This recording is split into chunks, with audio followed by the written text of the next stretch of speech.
There's a little bit of background to go over when discussing GENOPANIC.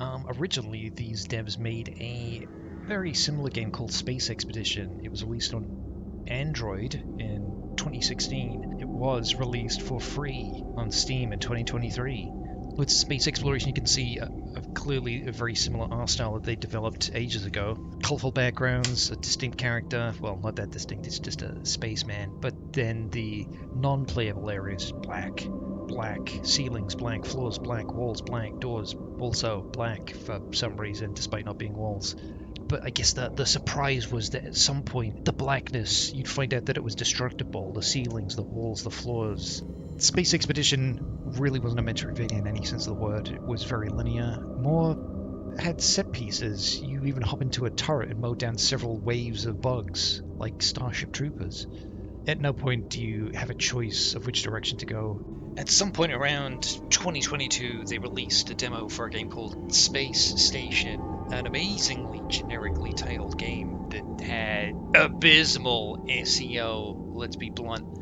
Also, the game does not take place on a space station. At the beginning, even in 2022, even at release of GENOPANIC, it clearly takes place on a planetoid with volcanoes on it. Where the fuck did they get Space Station from? At some point in the middle of 2023, they made a sensible decision to change the name of the game from something that you wouldn't find on the 6th page of Google to GENOPANIC, which is at least a unique combination of two words that I don't think I've seen before. Around this time, they also added a little something extra to the branding, that of a holographic AI woman with cat ears and big jugs.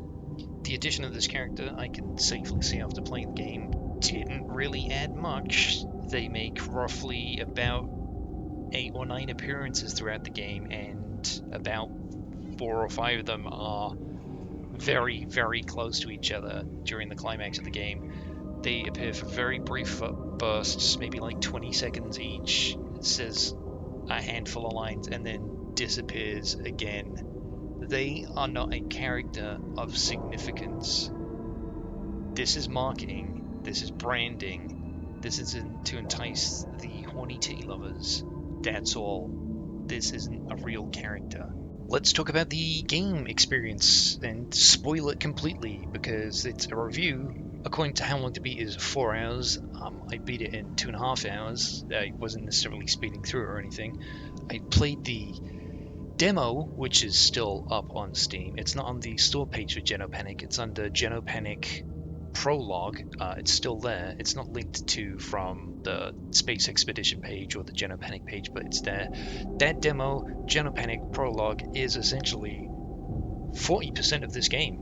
It took me about an hour to play through the prologue. It's not awfully different from what Space Station was back in the day.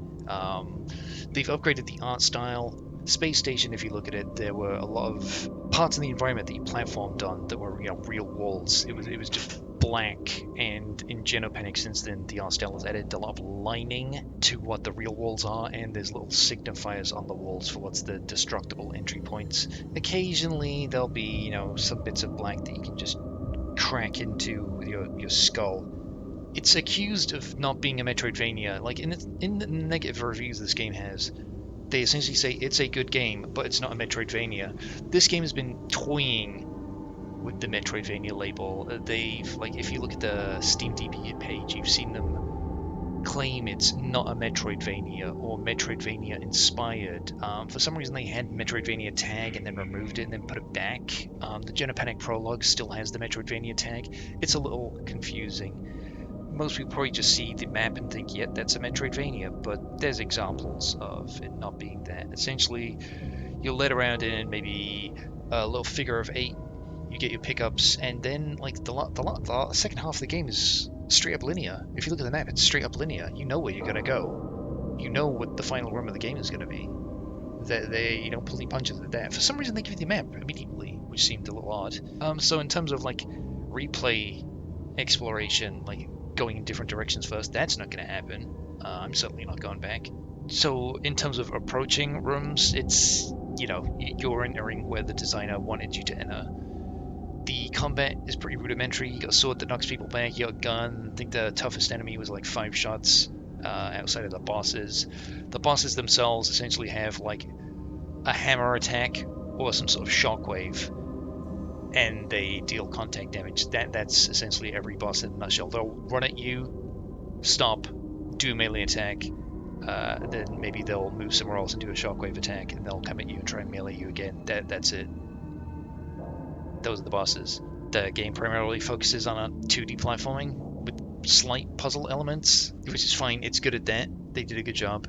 There is this junction that occurs maybe 20 minutes into the game that's probably emblematic of why people think it's a Metroidvania, but it's not actually. You enter in the top left, there's a door on the top right, the bottom left, and the bottom right.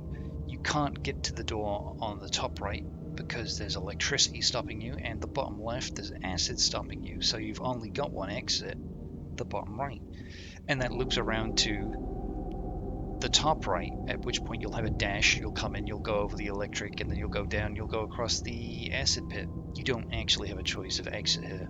I can't tell if they added this hacking mini game to pad the runtime or to point to and claim that this is actually a puzzle game. It's bad. I think it occurs like 5 times. It starts with you drawing dots to dot, following a line. Then halfway through the game, half the line's missing, and the final one is just you literally just have to push the directions and feel out invisible lines.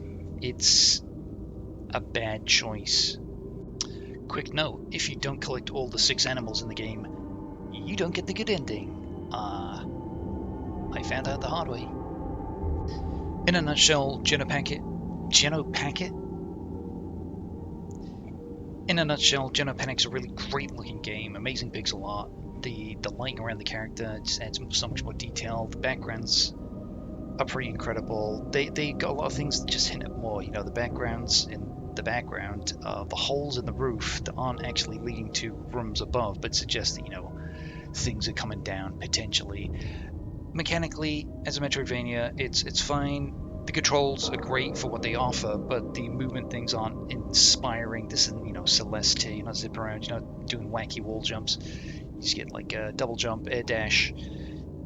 That's about it. The combat is very rudimentary. You can literally avoid the majority of enemies in the game. The bosses are very similar. There's a whole bunch of like emails and shit in the game. Much like the Volga AI, it's just fluff. It's utter fluff. You come to this planet to deliver something, and an experiment gone wrong, and essentially you just want to get out and self-destruct the place. It's a super boilerplate story. They didn't come with the writer's hat on. Story bad. Basically, if you don't give a shit about story games, it might be good for you. Very quick and easy game. You'll be through it in an evening. Not much of a challenge, not much replay, but looks great, plays great for... It's just, you know, it's not particularly inspiring. If you've probably played a game very similar to this before, whether you think that game is better or not, I don't know. I don't know what you played. That's really going to be my final thought, isn't it?